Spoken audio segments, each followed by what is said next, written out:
நேர்களே, நாம் இப்போ தொடர்ந்து பலஸ்தீனத்தில் தொடர் அமைதி தேவை, அதற்கான வழிவகைகள் இருக்கிறதா என்பதை பேசிக்கொண்டிருக்கிறோம். மிக முக்கியமாக நாம் இங்கே பேசப்போவது பெஞ்சமின் நெத்தன்யாகு எப்படியாவது ஒரு குழப்பத்தை ஏற்படுத்துவதற்கு முயற்சிக்கிறார். இதுவரை கிட்டத்தட்ட 80 முறை சீஸ்ஃபயருக்கு அப்புறம் வயலேஷன். இது எல்லாமே சர்வதேச செய்திகள். நம்முடைய துணைகளாக நாம் விரும்புவதை செய்தியாக எடுத்துக்கொள்ள முடியாது. சர்வதேச பார்வையில் இதுகாரம் 80 முறை வயலேட் பண்ணியிருக்கிறாங்க பெஞ்சமின் நெத்தன்யாகு இந்த சட்ட திட்டத்தை. அதே சமயம் மிக முக்கியமாக நாம் இங்கே பார்ப்பது என்னவென்று சொன்னால், அமெரிக்காவினுடைய விட்காஃப் மற்றும் ஜெரி குஷ்னர், அதுவும் விட்காஃப் கலீல் அல் ஹயாவை சந்தித்திருக்கிறார். சந்தித்து அவர் சில விஷயங்களை விட்டு பேசியிருக்கிறாங்க. அதில் அமெரிக்காவுடைய விட்காஃப் என்ன சொல்கிறாருன்னா, புத்திர சோகம் அப்படின்னா எனக்கு தெரியும், கலீல் அல் ஹயாவுடைய மகன் இறந்ததுக்கு நான் இரங்கலை தெரிவித்து கொண்டேன். ஹம்மாம் இஸ்ரேல் அதை பேர் சொல்லாமல் சொல்கிறார். இஸ்ரேலுடைய அத்துமீறல், ஆக்கிரமிப்பு, பேச்சுவார்த்தை நடத்தி கொண்டிருந்த இடத்துல குண்டை போட்டு அழிச்சாங்கன்னு சொன்னால் அவங்க எவ்வளவு மோசமான ஒரு சர்வாதிகார யதாச்சகார சக்தி என்பதை புரிந்து கொண்டிருக்க வேண்டும். அவருடைய மகன் ஹம்மம் அவருடைய மரணத்தை குறித்தும், என்னுடைய மகன் ஆண்ட்ரூ ஒரு ஒரு ஓபியாட் என்று சொல்லக்கூடிய மருந்து அதிகமாக ஹெவி டோஸ்ல இறந்து போயிட்டான் 22 வயசுல. அப்போ எனக்கு ஏற்பட்ட அதே கஷ்டம்தான் இன்னைக்கு கலீல் அல் ஹயாவுக்கு ஏற்பட்டிருக்கிறது என்பதை அமெரிக்காவுடைய ஸ்டீவ் விட்காஃப் அவர் சொல்றார். அவங்கெல்லாம் மனிதர்கள். பெஞ்சமின் நெத்தன்யாகு அவங்க கூட சேர்ந்திருக்கக்கூடிய இந்த யூத கடும்போக்கு தீவிரவாதிகள் அவர்கள் மனிதர்களாக தெரியவில்லை. சரி, இப்போ நேற்றைக்கு முன்தினம் 2 உடல்களை அவர்கள் கொடுத்திருக்கிறார்கள். ஜெரி குஷ்னரும் கூட இந்த ரீஜனல் அமைதிக்காக, பலஸ்தீனத்தின் அமைதிக்காகவும் பொருளாதார வளர்ச்சிக்காகவும் யூதர்கள் பாடுபட வேண்டும், குறிப்பாக பெஞ்சமின் நெத்தன்யாகு கோஆப்ரேட் அவர்களோடு செய்ய வேண்டும் என்ற கருத்தை ஜெரி குஷ்னர் வைத்திருக்கிறார். ஸ்டீவ் விட்காஃபும் கலீல் அல் ஹயாவோடு எகிப்தில் மனமிட்டு பேசிய அந்த சம்பவங்களையும் கூட இப்பொழுது செய்தியிலே நமக்கு வந்திருக்கிறது. புரிந்து கொள்ளுங்கள், மனிதர்கள் எப்பொழுதும் ஒன்று போல் இருக்க மாட்டார்கள். இதற்கிடையிலே ஹவுதிகளுக்கு நாங்கள் ஆதரவை கொடுக்க போகிறோம். ஹவுதியை எப்போதும் இல்லாத அளவிற்கு ஒரு சக்சஸாக ஆக்கப் போகிறோம். மிகப்பெரிய அளவில் ஹவுதியின் மூலமாக நாங்கள் சாதிக்கப் போகிறோம் என்று ஈரான் சொல்லியிருப்பது அந்த பிராந்தியத்தில் இஸ்ரேலுக்கு பெரும் அச்சுறுத்தல். அமெரிக்காவுக்கும் இது அச்சுறுத்தல் செய்திதான். ஏனென்று சொன்னால், ஏற்கனவே ஹவுதியினுடைய பிரதம மந்திரி உள்பட 11 பேர் இஸ்ரேலால் கொல்லப்பட்டார்கள். யுஎன் செக்யூரிட்டி கவுன்சிலிருந்து போட்டு கொடுத்த யாராவது ஒரு நபரின் மூலமாகத்தான், உளவு அமைப்பின் மூலம் கொல்லப்பட்டார்கள். மற்றபடி ஹவுதிகளை கண்டுபிடிப்பது, தாக்குவது என்பது இயலாத காரியம். அவற்றில் கமாரி, அதாவது அப்துல் கரீம் அல் கமாரினுடைய மரணத்தை குறித்து ஈரானும் புகழாரம் சூட்டியிருக்கிறது. தொடர்ந்து 2023 ஹவுதி பலஸ்தீனத்திற்காக தொடர்ந்து இருக்கிறார்கள்.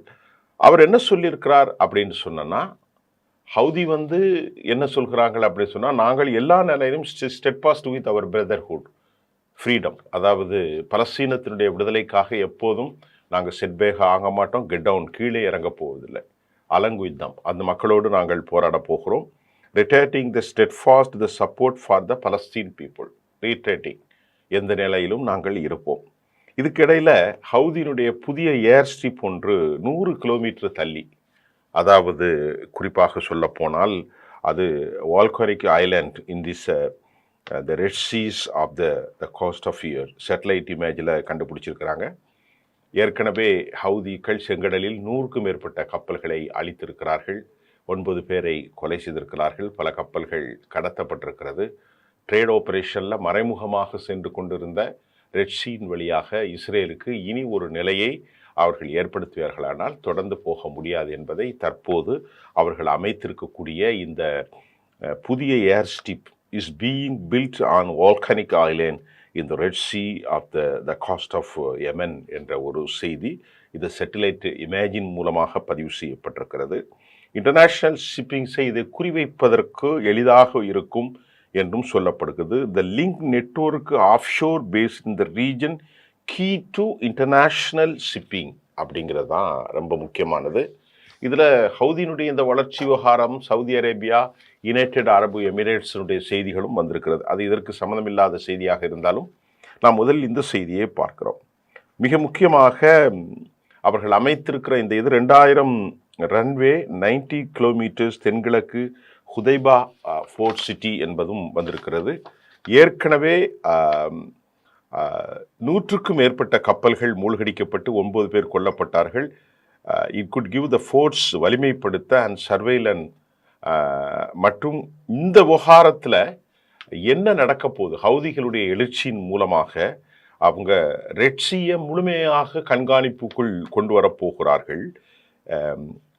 மேலும் இதை விட மிக நுணுக்கமாக ஏரியல் சர்வேலேன், அதுதான் ரொம்ப முக்கியம். Red Seas and Gulf of Aden, அதே மாதிரி அவர்கள் பாபல் மந்திர், இந்த மாதிரியான ஸ்ட்ரைட், இதையெல்லாம் அவர்களுடைய முழுமையான கண்ட்ரோலில் வரப்போகிறது.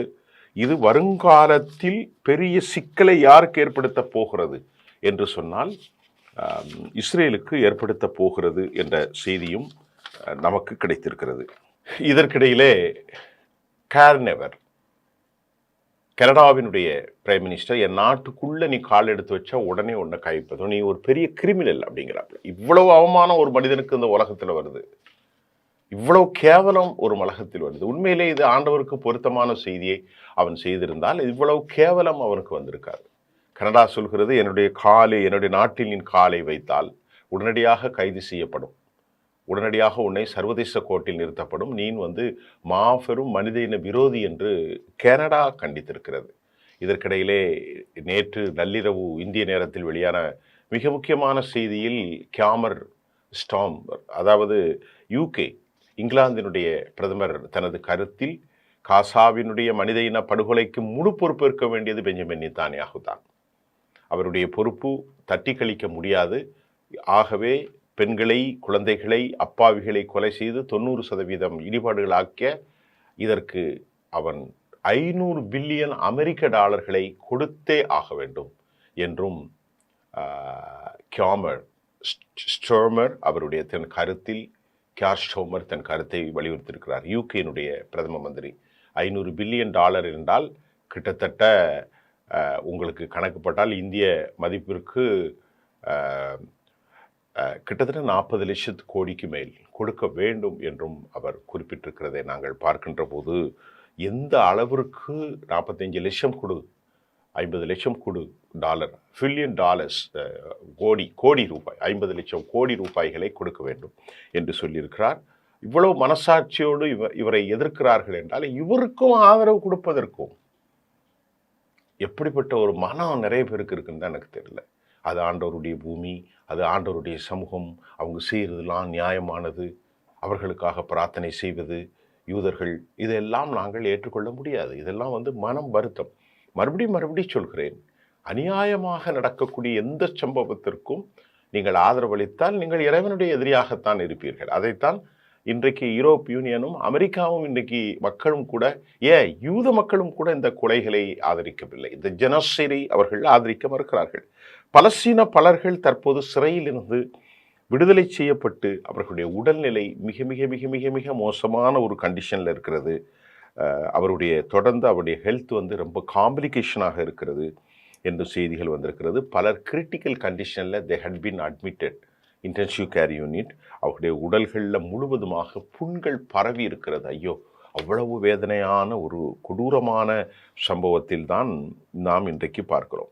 அமெரிக்காவுடைய ஜெரி குஷ்னர் இதையெல்லாம் கண்காணித்து தான் இந்த சீஸ்ஃபயருக்கு பின்பு நடத்தப்பட வேண்டிய ஒற்றுமைகள், பலஸ்தீன வாழ்க்கை மேம்படுத்த வேண்டும், அப்போதுதான் மத்திய கிழக்கில் நான் சொன்ன மாதிரி ஒரு அமைதி ஏற்படும் என்றும் அவர் குறித்திருக்கிறார். இது குறித்து ப்ரொஃபஸர் முகமது எஸ்மாரி தோஹாவிலிருந்து அமெரிக்கா கடுமையாக எரிச்சல் அடைந்திருக்கிறது என்று சர்வதேச ஆய்வாளர், அதுவும் மிக முக்கியமாக கத்தரில் இருக்கக்கூடிய அல் ஜசீராவினுடைய தொடர் செய்தியாளராக இருக்கக்கூடிய முகம்மது எஸ்மாஸ்ரி, அவர் கடுமையாக அந்த கருத்தை வைத்திருக்கிறார்.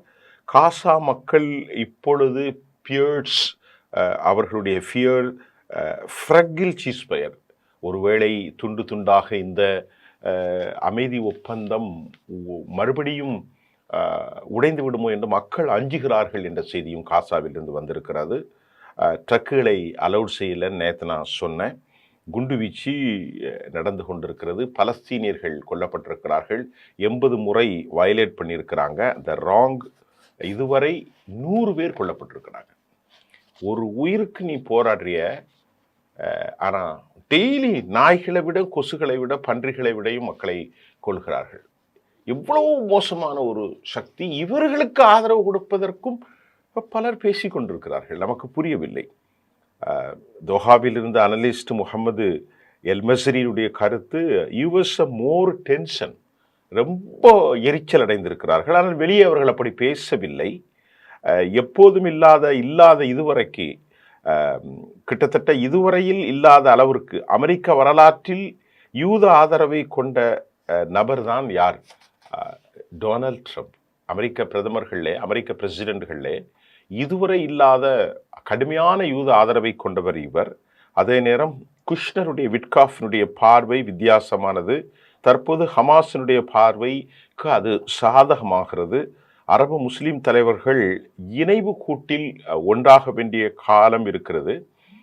இந்த நிலையிலே அரபு முஸ்லிம் தலைவர்களோடு, எரடோகனோடு, கத்தர் அப்துல் ரஹ்மான் அல் தானியோடு அமெரிக்கா நெருக்கமாக இருப்பதனால் அமெரிக்கா இஸ்ரேலுடைய பதட்டம் இப்பொழுது வெடிக்க வாய்ப்பு இல்லை என்பதை அவர் சொல்கிறார். கடுமையான கோபத்தில் இருக்கிறார். ஏன்னா அவன் கடுமையான கோபத்தில் தான் இருப்பான். ஏனென்று சொன்னால் ஆட்சி போய்விடும், நீதியின் பால் உள்ளே இருக்க வேண்டும், 30 வருடத்திற்கு மேல் சிறை தண்டனை அனுபவிக்க வேண்டிய ஒரு சூழல் வரும் என்றெல்லாம் சொல்லப்படுகின்றது. ஆனால் உண்மையிலேயே இந்த நிலை நடந்தால் எப்படி இருக்கும் என்பதுதான் மிக முக்கியம். இறந்த மக்கள் ஒருபோதும் இனி வரப்போவதில்லை. ஆனால் இந்த நிலையில் ஒருவேளை நடந்தால் உண்மையிலேயே அதற்காக நீதி கிடைக்கும் என்றுதான் உலக மக்கள் எண்ணிக்கொண்டிருக்கிறார்கள். இந்த நிலையில் ஈரான் லெபனானில் மீண்டும் இஸ்ரேல் தாக்குவதற்கான வாய்ப்புகள் அதிகரிப்பதை நாம் சொல்ல முடிகிறது. ஏனென்று சொன்னால் லெபனானுடைய, சிரியாவினுடைய என்வேயாக அப்பாயின்மெண்ட் பண்ணியிருக்கக்கூடிய மிக முக்கியமாக டாம் பராக் அவர் என்ன சொல்றார்? லெபனான் அரசாங்கம் ஆயுத மௌனிப்பாக ஆக்க வேண்டும், ஹிஸ்புல்லாவை ஆயுதம் இல்லாதவர்களாக மாற்ற வேண்டும் என்ற கருத்தை வைத்திருக்கிறார். ஹிஸ்புல்லா முழுமையாக துடை தெரியப்பட வேண்டும் என்று டாம் பராக்குடைய கருத்து. மிக முக்கியமாக டேவிட் ஓன், அங்களுடைய ஜனாதிபதி டேவிட் ஓன், நவாப் சலாம் பிரதமர் ஆகியோர்களால் இது சாத்தியமில்லை. லெபனானில் அரசியல் நெருக்கடிகள் அவர்கள் சிக்க வேண்டியது இருக்கும் என்றும் மிரட்டல்களை வைச்சிருக்கிறார்கள். ஆயுத நிகாரிப்பை ஹிஸ்புல்லா ஒருபோதும் ஆயுதத்தை நாங்கள் வைக்கப் போவதில்லை என அவர்கள் அறிவித்திருக்கிறார்கள். டாம் பராக் ஏற்கனவே லெபனான் இராணுவத்தை வலிமைப்படுத்தும் நடவடிக்கை தொடரும் என்றும் அவர் கூறுகிறார். இப்பொழுது லெபனானில் ஒரு உள்நாட்டு போரை ஏற்படுத்துவதற்கு அமெரிக்கா முயல்கிறது. ஏனென்று சொன்னால் சிரியாவை அவர்கள் கைப்பற்றி விட்டார்கள். தற்போது லெபனானுக்குள் உள்நாட்டு மோதலை ஏற்படுத்தி ஹிஸ்புல்லாவை எப்படியாவது அழிக்க வேண்டும், ஹிஸ்புல்லாவை அழித்து விட வேண்டும் என்று இஸ்ரேலும் ஒரு திட்டம் திட்டிக் கொண்டிருக்கிறார்கள். ஆகவேதான் லெபனானுடைய இராணுவத்தை வலிமைப்படுத்துவதற்கு டாம் பராக் நடவடிக்கைகளை மேற்கொண்டு வருகிறார். இதற்கிடையிலே ஈரான் நாம் ஏற்கனவே சொன்ன மாதிரி ஹவுதியை, இதெல்லாம் ஒரு chain activities to be continued in the region, ஒரு சங்கிலி தொடர் நடவடிக்கை. ஹவுதியை வலுப்படுத்த போகிறோம் என்று ஈரான் சொன்னது ஒரு பயங்கர சவால். ஓப்பனாக அவங்க ஸ்டேட்மெண்ட், நீ என்னைக்கு இஸ்ரேலுக்கு ஆயுதங்களை கொடுக்குறா அது ஓப்பன் தானே, அதே மாதிரி இவங்க ஹவுதிக்கு கொடுக்குறதும் ஓப்பனாக தானே இருக்கும், அதில் எந்த விதமான பிரச்சனையும் இல்லை. இஸ்ரேலுக்கு கடும் எச்சரிக்கையை மட்டும் சொல்லியிருக்கிறார்கள். Gaza troops, if the Gaza troops collapse, Houthi சொல்கிறாங்க, ஒருவேளை அது கொலாப்ஸ் ஆகுனா நீ காலி. இப்போ நான் ஏற்கனவே சொல்லியிருக்கக்கூடிய புதிய ஏர் ஸ்ட்ரிப்பு, இந்த விவகாரங்கள்லாம் பெரும் சிக்கலை ஏற்படுத்தியிருக்கிறோம். கொமெனியை ட்ரம்ப் மாக், கொமெனி ட்ரம்பை பரிகாசம் செய்திருக்கிறார். நீ டெஸ்ட்ராய்ட் பண்ணியிருக்கிறேன்னு சொல்லிட்டு, என்ன டெஸ்ட்ராய்ட் பண்ணால் நாங்கள் எத்தனை நியூக்ளியர் வெப்பன்ஸ் இருந்துச்சு அதை சொல்லு அப்படின்னு பைத்தியக்காரன் மாதிரி பேசிக்கிட்டு இருக்கீங்க அப்படின்ன மாதிரி ஈரானுடைய கொமேனி இந்த ஹிஸ்புல்லா ஹவுதி விஷயத்தை பேசும்போது மாக் என்கிற செய்தி வந்திருக்கிறது. அதனால ஈரான் இப்பொழுது ஹவுதியை வலுப்படுத்துவதின் நோக்கம் என்ன? ஹவுதி முழுமையாக நாங்கள் எமது சகோதரர்களோடு நிற்கப் போகிறோம், பலஸ்தீனத்தை நீங்கள் ஏதாவது செய்தால் நாங்கள் விடப்போவதில்லை என ஈரான் ஹவுதி அறிவித்திருக்கிறார்கள். ஈரான் என்ன அறிவித்திருக்கிறது? அமெரிக்க அதிபரை கிண்டல் செய்கிறார்கள், நக்கல் செய்கிறார்கள். இப்பொழுது ஈரான் புதிய வலிமையான ஆயுதங்களை அவர்கள் பயன்படுத்தி இருக்கிறார்கள். ஈரானுடைய சுப்ரீம் லீடர் மிக முக்கியமாக சொல்வது, சையத் அலி காமனி தனது ஸ்டேட்மெண்ட்ல, எமது நாட்டில் இருக்கக்கூடிய நாங்கள் எமது இளமையான விஞ்ஞானிகள் புதிய ஃபோர்ஸான ஆயுதங்களை தயாரித்திருக்கிறார்கள். அது இன்னும் பயன்படுத்தப்படவில்லை. ஏற்கனவே பயன்படுத்தி இஸ்ரேலே நாசி செய்திருக்கிறோம். இஸ்ரேலுடைய வைஸ்மன், இஸ்ரேலுடைய மொசாத், இஸ்ரேலுடைய ஆயுத கிடங்கு எல்லாவற்றையும் அளித்திருக்கிறோம் என்பதை அவர்கள் புரிந்திருப்பார்கள். மீண்டும் ஒரு அழிவை அவர்கள் சந்திக்க வேண்டி இருக்கும். அது ஒரு கேன்சர் கட்டி. எந்த காலத்திலும் அவர்களை நாங்கள் விட்டுவிட முடியாது என்றும் அவர்கள் சொல்கிறார்கள். ஈரான் ஒரு உலகத்தினுடைய அரக்கன் என்று அவரை தாண்டி அந்த நாட்டினுடைய அந்த நாட்டினுடைய ஈரானுடைய ஜெனரல் ஃபேக்ஃபோர் சொல்கின்ற போது, ஜியோனிசத்தை அழிப்பதுதான் எங்களுடைய தத்துவார்த்தம். தியானிசம் என்பது அந்த யூத தத்துவம். அது எங்கள் வலிமை வாய்ந்த ஸ்பிரிச்சுவலோடு அவர் எங்கள் spiritual and strategic bonds with இதோடு நாங்கள் ஃபோர்ஸபிளாக மோதி அழிக்கப் போகிறோம். அப்போ ஒரு கொதிநிலை அங்கே உருவாகி இருக்கிறதையும் நாம் பார்க்க முடிகின்றது. இதற்கிடையிலே கொமேனியுடைய திட்டங்கள், ஈரானுடைய திட்டத்தின் அடிப்படையில் எலைட் யூனிட் ஆம்டு இப்பொழுது டையப் வித் ஹவுதி ஏன் என்ற ஒரு கேள்வி நமக்கு எழுகின்றது. இதே போன்று ஜெனரல் முகம்மது ஃபக்போர் ஹவுதி உடைய முக்கியமாக மிலிட்ரி தலைவருடைய மரணத்திற்கு இரங்கலை செய்து கொண்டிருக்கிறார். இப்பொழுது காசாவை சுத்தி தான் இந்த பிரச்சனை செய்து கொண்டிருக்கிறது. இஸ்ரேலுடைய தலைவர் நெசட்டில் பேசுகின்ற போது, எங்கள் நாட்டில் 2 பேர் இறந்துட்டாங்கன்னு மீதியும் ஒரு கொதிநிலையை பெஞ்சமின் நெத்தன்யாகு கிளப்பி கொண்டிருக்கிறார். அதை ஏற்கனவே நாம் பேசிட்டோம். அவர் கூட இருக்கக்கூடிய பென்கவர், பெசலில் சுமோட்ரிச் போன்றவர்களும் மீண்டும் தாக்கி அழிக்க வேண்டும், ஆள் இல்லாத நிலையை உருவாக்க வேண்டும் என்றும் அவர்கள் தொடர்ந்து சொல்லி கொண்டிருக்கிற செய்தியும் நான் உங்களுக்கு சொல்லியிருக்கிறேன். ஆக இன்றைக்கு பார்க்கின்ற போது மிக வேகமாக அல்கசம் படைகள் உடல்களை தேடிக்கொண்டதை நேற்று நான் சொன்னேன். இன்றைக்கு மிக முக்கியமாக அமெரிக்காவுடைய கொதிநிலை, குறிப்பாக தோஹாவில் இருந்து முகமது எல்ஸ்மாரி செய்தியாளர், அல் ஜசீராவுடைய செய்தியாளர், அமெரிக்கா வரலாற்றில் இதுவரைக்கும் யாரும் கொடுக்காத ஒரு ஆதரவை தான் டொனால்ட் ட்ரம்ப் கொடுத்திருக்கிறார். அவர்களையே கோபப்பட செய்திருக்கிறது. Point number 1. Point number 2, Steve Witkoff மிக முக்கியமாக ரொம்ப கவலைகளை தெரிவிக்கிறார். கலீல் அல் ஹயாவோடு நேரடியாக பேசி அவருடைய மகனுடைய மரணத்திற்கு அமெரிக்க சார்பில் ஒரு பயங்கரவாதியினுடைய மகன் கொல்லப்பட்டார், அவனும் ஒரு பயங்கரவாதி தான், அப்படித்தான் எடுத்துக்கொள்ள வேண்டும். அவர் உலகத்தில் அப்படி தானே சொல்கிறாங்க. அப்போ ஒரு பயங்கரவாதி இறந்ததற்கு ஒரு தந்தைக்கு தந்தையை தாய் தந்தையை பிதைப்பது அவர் சொன்ன வார்த்தை அப்படி சொல்கிறேன். அப்பா அம்மாவை அடக்கம் பண்ணுறது பிரச்சனை இல்லை, ஆனால் தன் பிள்ளைக்கு செய்வது பெரும் கொடூரம் என்பதையும் அவர் சொல்லியிருக்கிறார். தன்னுடைய மகன் ஆண்ட்ரூ இறக்கின்ற போது 22 வயசில் தான் அதை அனுபவித்ததாகவும் ஒரு தீவிரவாதிக்கு அமெரிக்காவுடைய ஸ்டீவ் விட்காஃப் சொல்லியிருக்கிறார். அவருடைய கருணையோடு அவர் பார்த்திருக்கிறார். இதெல்லாம் ரொம்ப முக்கியமான விவகாரம். ஆகவே இப்பொழுது போய் கொண்டிருக்கிறது. அமெரிக்காவுக்கு நட்பாக இருக்கக்கூடிய அப்துல் ரஹ்மான் அல் தானி எர்டோகனுடைய சொற்களை அமெரிக்கா கேட்கும். அவர்கள் உண்மையை சொல்வார்கள். எந்த அளவிற்கு கசாவுடைய நிலைமை இருக்கிறது என்பதெல்லாம் நமக்கு அவர்கள் எடுத்துரைப்பார்கள். இதுதான் அமெரிக்காவுடைய கோபத்திற்கு மிக முக்கிய காரணம். அதனைத் தொடர்ந்து மிக முக்கியமாக கனடா என் நாட்டின் பக்கம் வந்தால் நீ அரசு செய்து ஒரு மிகப்பெரிய ஜெனோசைட் கொலைகாரன் என்றே சொல்லியிருக்கிறார்கள். தப்ப முடியாது, இன்டர்நேஷ்னல் கோர்ட்டில் கொண்டு உன்னை நிறுத்துவேன்னு கனடா சொல்லிடுச்சு. அதே போல் நேற்று நள்ளிரவு வெளியான அந்த தகவலில் ஸ்டோமர் அதாவது யூகேனுடைய பிரதம மந்திரி $500 பில்லியன் நீ கொடுக்கப்பட வேண்டும். மக்களை அழித்திருக்கிறாய், குழந்தைகளை கொண்டிருக்கிறாய், கற்பிணிகளை கொண்டிருக்கிறாய், $500 பில்லியன் நீ கொடுக்கணும் அப்படின்ட்டு கடுமையான வார்த்தைகளை வைத்திருக்கிறார்கள். அவ்வளவு ஈஸியாக இவங்க இனி காசாவை சிதைச்சி முடியாது, அவ்வளோ ஈஸியாக இனி உள்ள நுழைய முடியாது. இது உலகம் முழுவதும் ஒரு கொதிநிலையில் இருக்கிற என்பதுதான் இன்றைய செய்தியாக இருக்கிறது. மீண்டும் அடுத்த செய்தியை சந்திப்போம்.